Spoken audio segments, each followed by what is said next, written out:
इस्लाम इजाजत देता है कि घर से बाहर निकलो, आग को बुझाओ, हर आदमी अपना आधार कार्ड सही तरीके से बनवाए। ये मत मानिए कि सिर्फ मुसलमान टारगेट है। मुसलमान तो पहला टारगेट, दूसरा टारगेट दलित है, तीसरा टारगेट ट्राइबल है, चौथा टारगेट ओबीसी है, पांचवा टारगेट गरीब है, और आखिरी जो मुद्दा है वो ये है कि कैसे इस देश में मनुस्मृति लाया जाए और सारे लोगों को पढ़ाई से रोका जाए और इनके शासन को सदियों सदियों तक जारी किया जाए। ये मुद्दा है। एक्शन क्या होना चाहिए? प्लानिंग ये है कि जिस तरह से इन्होंने मास डिसइंफ्रेंच करने की आपको कोशिश की है, आप अपने को इनफ्रेंचाइज करने की कोशिश कीजिए। कैसे इनफ्रेंचाइज करेंगे? अपने सारे वोटिंग डॉक्यूमेंट्स को प्रॉपर तरीके से सबसे पहले बनाइए। आज ही जा करके हर आदमी अपना आधार कार्ड, अपना इलेक्शन आइडेंटिटी कार्ड, बाकी सारे कार्ड्स सही तरीके से बनवाए। जो आदमी घर शिफ्ट करता है, शिफ्टिंग के बाद मैंने किताब लिखी है, उसमें कहा गया है कि अगर एक दलित और एक मुसलमान अगर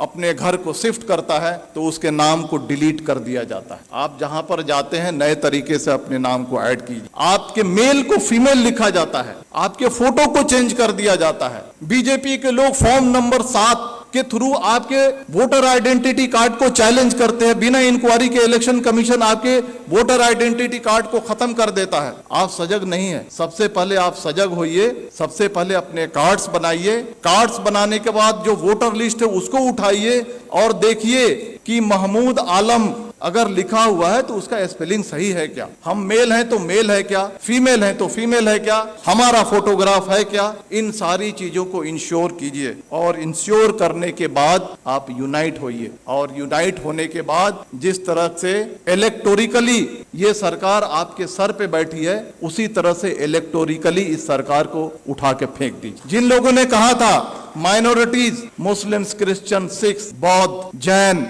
पारसी 19.6% है, लगभग 20% है। दलित 16.5% है, कितना हो गया? 36.5%। ट्राइबल 8.5% है, कितना हो गया? 45% हो गया। अगर सेकुलर जो हमारे ओबीसी हैं और सेकुलर जो हमारे अपर कास्ट हैं, अगर इनको मिला दिया जाए तो हमारी तादाद 60 के ऊपर जाती है। और अगर हम चाह लें प्रॉपर तरीके से यूनाइट हो जाएं, प्रॉपर तरीके से अज़्म कर लें, प्रॉपर तरीके से साइलेंट रेवोल्यूशन के लिए अगर हम तैयार हो जाएं, तो इस सरकार को हम इलेक्टोरिकली उखाड़ फेंक सकते हैं। और इसके लिए आपको तैयार होने की जरूरत। तो मेरे कहने का मतलब है कि दोस्तों, ये जो सारी चीजें जो आपके सामने फैक्ट्स हो रही हैं, ये हिंसा नहीं है, ये मणिपुर नहीं है, ये कश्मीर नहीं है, ये यूसीसी नहीं है, ये सीएए नहीं है। ये एक ही है कि आपको मास स्केल पे कैसे डिसइंफ्रेंचाइज किया जाए, वोट देने के अधिकार से आपको कैसे वंचित किया जाए। इस बात को समझिए, अपने वोटिंग राइट्स को समझिए। आपकी इस देश में कद्र और कीमत क्यों है? क्योंकि आप वोट देते हैं। जिस दिन आपके वोटिंग राइट को खत्म कर दिया जाएगा, आप कीड़े मकोड़े हो जाएंगे। चाहे वो कोई भी समाज हो, चाहे वो दलित समाज हो, ट्राइबल समाज हो या माइनॉरिटी का समाज हो। अपने राइट्स को समझिए, अपने डॉक्यूमेंट्स को बनाइए। और आने वाले इलेक्शन में मैं कहना चाहता हूं कि वोट करना ये लगना चाहिए कि 100% दलितों ने, 100% मुसलमानों ने, 100% ट्राइबल ने वोट किया है। और अगर आने वाले इलेक्शन में अगर आप वोट नहीं करते हैं तो समझ जाइए कि आप अपने मजहब को धोखा दे रहे हैं, आप अपने देश को धोखा दे रहे हैं। अगर बाहर आग लगी हो और घर के अंदर अगर हम चैन से बैठते हैं, इस्लाम इसकी इजाजत नहीं देता है। देखिए, आपके सामने जो बातें हो रही हैं आज, इस चर्चा सत्र के 2 पार्ट है। एक पार्ट है यूसीसी और दूसरा पार्ट है मॉब वायलेंस। हम दोनों को अलग अलग चर्चा करेंगे। पहला मैं कहना चाहता हूं, हम यूसीसी को हम लेते हैं। आज से 6 महीना 1 साल पहले आपने देखा होगा कि लव जिहाद और धर्मांतरण इस देश का सबसे पहला मुद्दा था। अलग अलग रियासतें अपने अपने रियासत में कानून बना रही थी। कर्नाटक की बीजेपी सरकार कानून अलग से बना रही है, मध्य प्रदेश की सरकार अलग से कानून बना रही है, हरियाणा की खट्टर सरकार अलग से कानून बना रही है, धामी सरकार अलग से कानून बना रही है, योगी सरकार अलग से कानून बना रही है। मैं आपको कहना चाहता हूं कि हिंदू,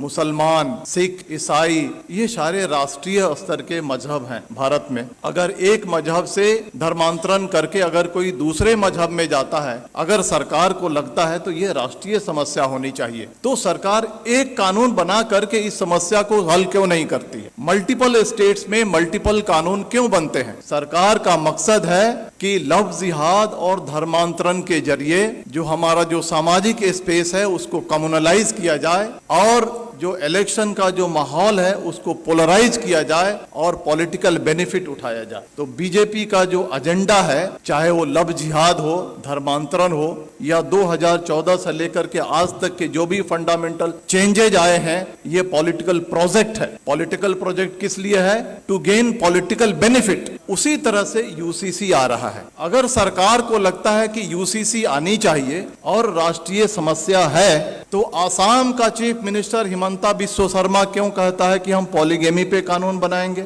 धामी सरकार उत्तराखंड का क्यों कहता है हम यूसीसी पे ड्राफ्ट लेकर के आएंगे? आप देखिएगा मेरी बात, यू मार्क माई वर्ड, कुछ दिन के बाद योगी सरकार अलग ड्राफ्ट लेकर के आएगी, कुछ दिन के बाद मध्य प्रदेश की शिवराज सरकार अलग ड्राफ्ट लेकर के आएगी। और इसका मकसद है कि ये उनका पॉलिटिकल प्रोजेक्ट है। और पॉलिटिकल प्रोजेक्ट किस लिए है? समाज को पोलराइज करने के लिए। अब सवाल उठता है कि इसका मकसद समाज को पोलराइज करने के लिए है, तो हमें क्या करना चाहिए? जहां तक यूसीसी का सवाल है, बड़े बड़े वक्ता, बड़े बड़े दानिश्वर कहते हैं सबसे ज्यादा जो नुकसान होगा वो क्रिश्चियंस को होगा, सिख को होगा, ट्राइबल्स को होगा, दलित को होगा। हमारी जिम्मेदारी है, सरकार देखिए 2014 से लेकर के आज तक जो चाहती है वो करते आई है। अगर वो चाहेगी कि यूसीसी लाएं तो हम रोक नहीं सकते हैं, लेकिन हम जो कॉन्स्टिट्यूएंट्स जो उनको वोट करते हैं उनको ये एजुकेट कम से कम कर सकते हैं कि ये जो है आपको बर्बाद करने के लिए लाया जा रहा है। इसके कॉन्स्टिट्यूएंट्स कौन है? ट्राइबल्स हैं, दलित हैं, मुस्लिम्स हैं, अदर माइनॉरिटीज हैं। इन सब को हमको एजुकेट करना है कि आपके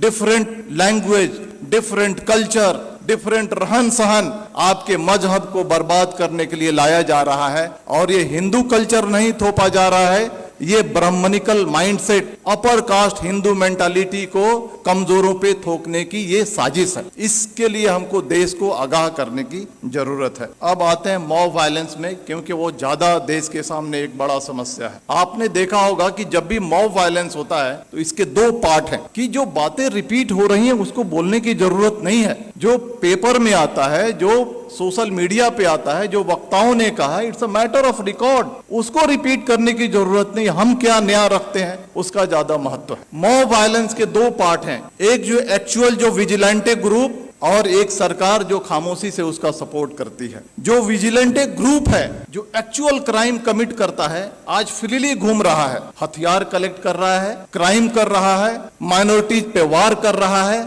और उसको कोई छेड़ने वाला, कोई अरेस्ट करने वाला नहीं है। दूसरा जो पार्ट है आज की सरकार कितनी भी मॉब लिंचिंग हो जाए, मणिपुर हो जाए, नू हो जाए, पुन्हाना हो जाए, झिरका हो जाए, ट्रेन में फायरिंग हो जाए, दंगे हो जाए, सरकार जबान नहीं खोलने वाली है। सरकार चुप है। सरकार इज मेंटेनिंग साइलेंस। और साइलेंस को क्या कहा जाता है? साइलेंस को, खामोशी को रजामंदी कहा जाता है। सरकार वायलेंस को रजामंदी दे रही है। सरकार रजामंद है कि वायलेंस किया जाए। इसके दो पार्ट हैं, जो विजिलेंटे ग्रुप हैं और जो सरकार है, इनके मोटिव में फर्क है। जो विजिलेंटे ग्रुप है उनका मोटिव है कि हम जो कमजोर हैं उन पे हमला कर रहे हैं, उनको सबक सिखा रहे हैं, उनको तकलीफ में डाल रहे हैं और बहुत खुश हैं कि तारीख में इन्हें हमको सताया था। ये बात सही है या गलत, इसकी अलग चर्चा की विषय है, लेकिन इन्होंने हमें तारीख में हमको तकलीफ दी थी, आज हम इनको तकलीफ दे रहे हैं। वो खुश है। वो इलिटरेट, कम पढ़ा लिखा आदमी जो विजिलेंटे ग्रुप है खुश है। लेकिन जो सरकार,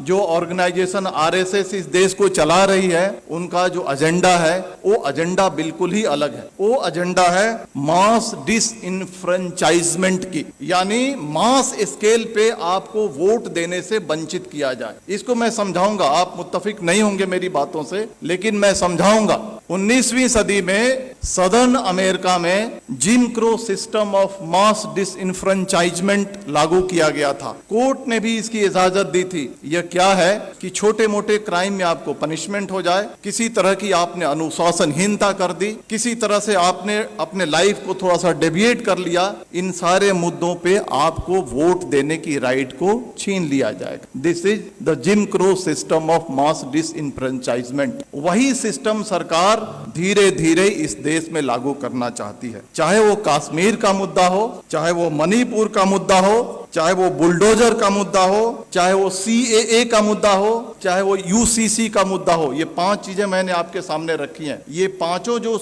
मुद्दे हैं, these are basically hidden agenda of mass disenfranchisement। कैसे कश्मीर से 370 हटाया गया, मोटिव ये है, उद्देश्य ये है कि वहां के पॉपुलेशन को ऑल्टर किया जाए, डेमोग्राफी को ऑल्टर किया जाए। जो मुसलमान चीफ मिनिस्टर बनता है उसको हटा करके अपर कास्ट बनिया या ब्राह्मण या राजपूत वहां पे चीफ मिनिस्टर बैठाया जाए। मणिपुर का जो मामला है, मणिपुर के मामले को हद से ज्यादा तूल इसलिए दिया जा रहा है, सरकार खामोश है कि वहां के डेमोग्राफी को चेंज किया जाए और वहां के जो लोग हैं जो वोट करते हैं उनको रोका जाए और बीजेपी के रास्ते को साफ किया जाए। बुलडोजर जो चलाया जाता है, बुलडोजर चलाने के बाद आपका घर खत्म हो जाता है, आपकी पहचान खत्म हो जाती है, आप अपना वोटर ID कार्ड नहीं बना सकते हैं, आप बहुत सारी चीजों से वंचित हो जाते हैं। आप ये जो बुलडोजर चलाया जा रहा है, it's a part of disenfranchisement. CAA जो आया था, आपने देखा ना कि NRC करेंगे, फिर CAA को लागू करेंगे,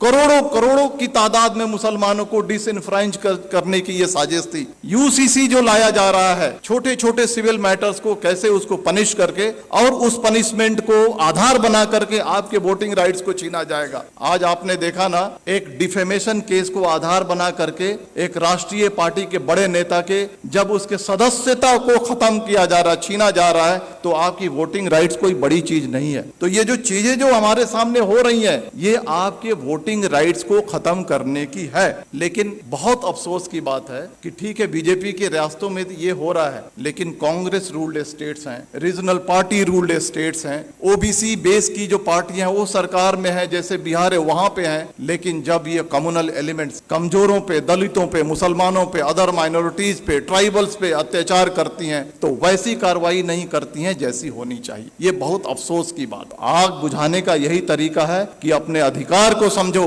ये नहीं कि हम तफरीह पे निकल गए, ये नहीं कि हम बिहार के हैं तो हम बॉम्बे में हैं तो हम वोट नहीं करेंगे। 10-10 हजार रुपए खर्च करो, फ्लाइट से जाओ, 1 महीना की तनख्वाह को अपने खर्च करो, लेकिन जहां पे तुम्हारा वोट है वहां पर जाकर के 100% ऐसा रिकॉर्ड होना चाहिए, हिस्ट्री में ये बात आनी चाहिए कि आने वाले इलेक्शन में जितने जो कमजोर तबके थे भारत के, उन्होंने 100% वोटिंग की, और तभी जाकर के ये देश बचेगा। इतनी ही बात करके मैं अपनी बात खत्म करता हूं। धन्यवाद।